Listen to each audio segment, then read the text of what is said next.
Alô, gente, tudo bem com vocês? 2025 passou voando e o ano praticamente acabou, daqui a pouco é Natal, Réveillon e 2026. E pra marcar o encerramento de 2025 aqui no canal, eu decidi gravar um vídeo de melhores do ano, então pega seu chá, seu café ou sua água e senta aí pra gente conversar. Antes de começar, eu quero dizer que não vai ser fácil montar essa lista, porque vocês sabem que eu não sei escolher coisas preferidas, e aí eu decidi gravar um vídeo com 17 categorias. Eu não sei pra quê, né? Pra me fazer sofrer, só se for. E por falar em sofrimento, eu vou começar com uma categoria negativa, mas que eu não poderia deixar de incluir nesse vídeo. A maior decepção audiovisual de 2025. Eu acho que eu nem preciso falar qual é, porque todo mundo sabe e provavelmente é a maior decepção de várias pessoas, e sim, eu tô falando da segunda temporada de The Last of Us. Eu repeti o que eu fiz na primeira temporada e eu gravei react de todos os episódios aqui no canal. E durante os meus vídeos eu tentei defender The Last of Us porque as minhas expectativas estavam muito altas, mas quando a série terminou eu fiquei muito decepcionada com o resultado final. Eu acho que a primeira temporada é uma das melhores adaptações que eu já vi na minha vida, mas a segunda, eu não vou dizer que foi a pior adaptação, mas com certeza poderia ter sido muito melhor do que foi, e por causa disso, essa é a minha maior decepção do ano. Agora vamos falar de coisa boa. A melhor série estrangeira de 2025 foi Dexter Ressurreição. A minha resposta pode ser uma surpresa pra muita gente, mas Dexter se tornou minha série preferida há muitos anos, eu acho que lá em 2008, quando eu ainda era adolescente. O problema é que a qualidade do roteiro decaiu muito a partir da quinta temporada, e Dexter conseguiu a façanha de ter 2 finais horríveis. Então, quando eu fui assistir Ressurreição, eu achei que essa seria a minha maior decepção de 2025, mas foi o contrário, foi justamente a maior surpresa positiva que eu tive esse ano. Eu não poderia falar sobre uma série gringa sem falar também sobre uma série nacional, porque aqui neste canal nós apoiamos o audiovisual brasileiro, e em 2025 o Globoplay materializou as fanfics sáficas de Crepúsculo. Vermelho Sangue era tudo que eu precisava e sabia, porque essa série conta a história de uma humana, uma vampira e uma lobimoça. Desde que eu gravei um vídeo reagindo a essa série, eu já fiquei obcecada e agora eu tô esperando a segunda temporada, que vai estrear em 2026. E já que eu tô falando sobre produções nacionais, a minha próxima categoria é a mais brasileira possível e não poderia faltar nesse vídeo porque eu sou uma grande noveleira. Eu sempre vejo comentários assim: ah, eu fui uma criança Disney Channel, eu fui uma criança novelas da Globo. E pra mim, a melhor novela de 2025 foi Guerreiros do Sol. Eu sei que foram só 45 capítulos, o que é muito pouco pra uma novela, mas não existe outra opção pra incluir aqui na minha lista. Guerreiros do Sol é uma produção acima da média das novelas atuais. O elenco é maravilhoso, a caracterização de personagens, o roteiro.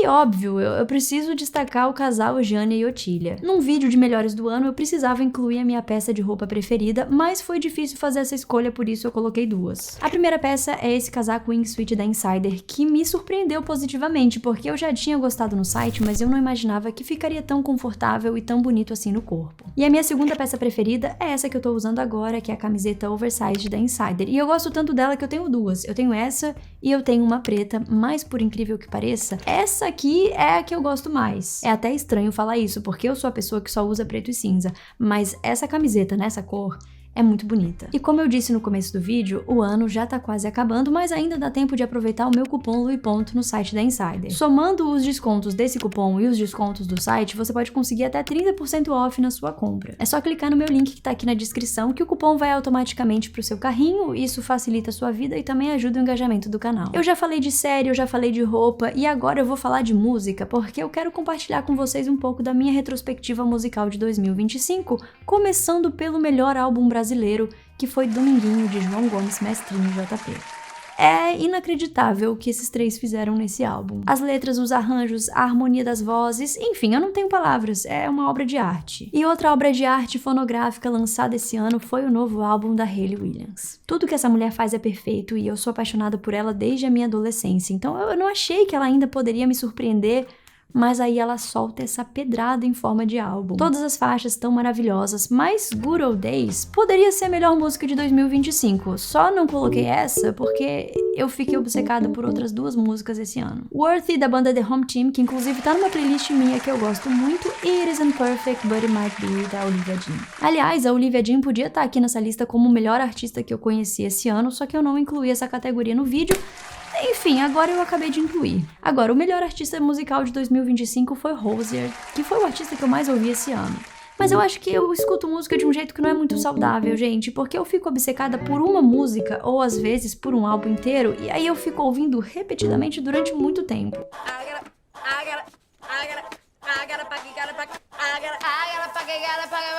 Eu acho que durante 6 meses eu só ouvi Hozier e foi na mesma época em que ele veio pro Brasil, então eu fui no show que teve em São Paulo e foi uma experiência inesquecível. Outro grande momento de 2025 foi quando eu conheci os GLs tailandeses. Eu gravei 2 vídeos aqui no canal fazendo react de algumas cenas e dá pra perceber como a minha vida tava mudando naquele instante. Eu só assisti GL nos últimos 3 meses, por isso as próximas categorias foram influenciadas por essas produções tailandesas, começando justamente pelo melhor GL do ano, que sem dúvida nenhuma foi Claire Bell. Claire Bell podia entrar na categoria de melhor série que eu assisti em 2025, porque eu acho que ganha de ressurreição.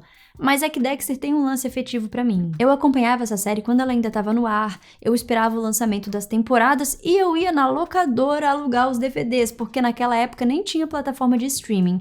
Mas apesar do apego emocional que eu tenho por Dexter, nada tá acima de Claire Bell. Essa é uma das melhores produções audiovisuais que eu já vi em toda a minha vida e eu nem tô dizendo isso por causa do meu hiperfoco atual em GLs. Eu realmente acho que essa série tá impecável em termos de atuação, de cinematografia, de construção de narrativa e de desenvolvimento de personagem. Outro ponto positivo de Claire Bell é a edição de cor, que é uma das minhas etapas preferidas da produção audiovisual. É também por causa da edição de cor que Uranus 2324 foi o melhor filme que eu assisti esse ano. E eu sei que eu tô roubando um pouco nessa categoria. Uranus é de 2024, mas eu acabei de ver esse filme, até porque infelizmente ele não tá disponível no Brasil. Por causa disso, eu sei que poucas pessoas viram Uranus e eu percebi que muita gente não gostou do filme, mas eu tô aqui pra defender essa obra de arte audiovisual. Eu acho que é muito raro a gente ter esse nível de produções em filmes lésbicos e sáficos. E eu nem tô falando exatamente sobre dinheiro investido, porque eu não sei qual foi o orçamento de Uranus. Mas com o dinheiro que eles tinham, que com certeza não era muito, porque esse é um filme independente, eles conseguiram entregar uma produção com qualidade narrativa e cinematográfica. Uranus não tem um roteiro óbvio, ele é complexo, ele é profundo e tem uma cena de tsunami, gente. Um filme lésbico com tsunami já é o melhor filme do ano. Melhor filme estrangeiro, pelo menos, porque o melhor filme brasileiro foi Homem com H.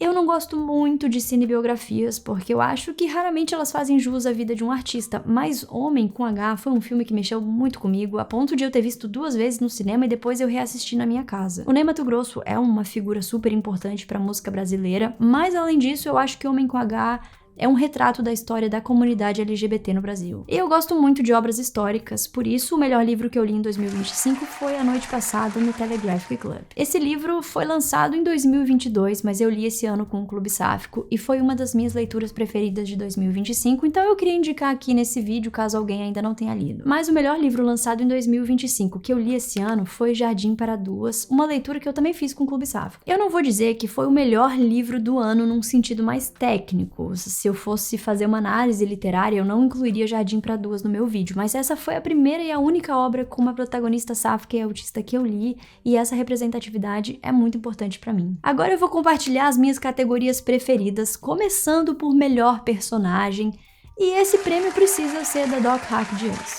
A nossa herdeira CLT é a maior green flag da ficção, e se ela errou, foi por amar demais. Eu sei que eu sempre falo que eu amo uma coitada, e a Hack até entra nessa categoria porque ela é um filhote abandonado pela família que só queria amar a namorada do irmão, mas ao longo da série ela me provou que ela é muito mais do que uma simples coitadinha. A Hack é gentil, acolhedora, madura, emocionalmente disponível para as pessoas e alguém que, apesar das adversidades, consegue ver a vida de um jeito muito bonito. Eu acho que ela é uma personagem inspiradora. Queria ser um pouquinho mais como a Hack. Eu não sei se eu queria ser ou se eu queria ter, na verdade. E a Hack é uma das responsáveis pelo melhor beijo de 2025. Todos os beijos de Us são belíssimos, mas tem um que marcou a minha vida e tá registrado até hoje na minha memória. Quando a Hack e a Pen finalmente declaram seu amor, a gente consegue sentir a urgência naquele beijo, mas também o carinho, a emoção e o desejo que foi reprimido por muito tempo. E eu nunca vou esquecer desse momento quando a Hack beija a lágrima da Pen, porque eu achei a coisa mais linda do mundo. Eu até queria saber se foi improviso ou se foi orientação da diretora, se estava sinalizado no roteiro, mas de qualquer forma foi um detalhe muito sensível e que fez todo sentido naquele contexto. Eu sou uma pessoa emocionada, então eu tive que incluir outra categoria de beijo nessa lista, mas dessa vez de melhor primeiro beijo, porque esse troféu precisa ser de Rin Yuak de Love Design. Eu não quero dar spoilers, mas a história de amor dessas personagens parece uma comédia romântica clichê que a gente já viu em várias obras com personagens heterossexuais e é reconhecido reconfortante se ver representada dessa forma. O primeiro beijo de Rin Yo-ak vem logo depois de uma declaração de amor muito bonita, então é uma cena que precisava estar aqui nessa lista. Já falei sobre beijos, então chegou a hora de falar sobre amor intenso. E aí eu vou ter que dividir o troféu, porque eu não vou conseguir escolher só uma cena. Eu acho que Roller Coaster precisa ser mencionada aqui, porque é uma série feita por uma equipe de mulheres atrás das câmeras, o que é incrível e muito raro, e eu acredito que por isso as cenas íntimas são tão bonitas e cuidadosas. E Roller Coaster também foi a primeira série que se preocupou em retratar o cuidado com a saúde sexual no relacionamento entre mulheres, pelo menos eu nunca tinha visto isso antes na ficção. Mas eu também não posso deixar de incluir Claire Bell nessa categoria, porque esse GL entregou cenas fortes, cenas intensas, cenas que poucas vezes eu vi numa série.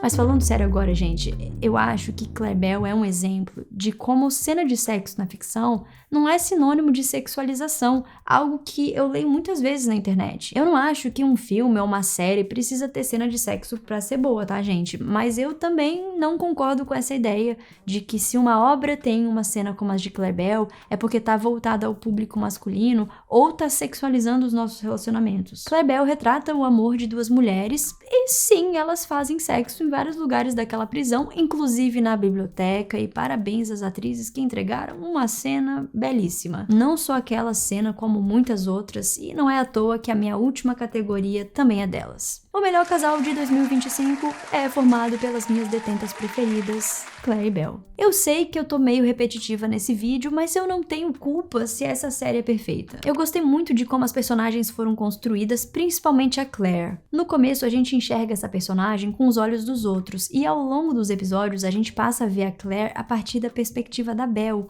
e aí a gente se apaixona junto com ela. Quando eu vi o trailer dessa série, eu já achei que a cinematografia estava acima da média, porque dava pra perceber a qualidade técnica da produção, mas eu não imaginei que o roteiro conseguiria entregar um relacionamento saudável entre duas detentas numa prisão. Eu não quero dar spoilers, por isso eu não vou compartilhar muitos detalhes sobre a série ou sobre esse casal, então fica aqui a minha indicação pra você assistir não só Claire Bell, mas todas as obras que eu citei nesse vídeo. Inclusive, se você quiser compartilhar a sua lista de melhores do ano, fica à vontade pra comentar aqui embaixo, porque eu vou gostar muito de ler, eu amo conhecer séries, filmes, músicas, artistas que eu ainda não conheço. Como esse é o último vídeo de 2025 e eu só volto em algum momento de janeiro, eu quero aproveitar para desejar um Feliz Natal, um ótimo fim de ano e também quero agradecer pela companhia, pelo carinho e por vocês sempre apoiarem o meu trabalho. Então a gente se vê em 2026, abracinho vocês, beijo, tchau!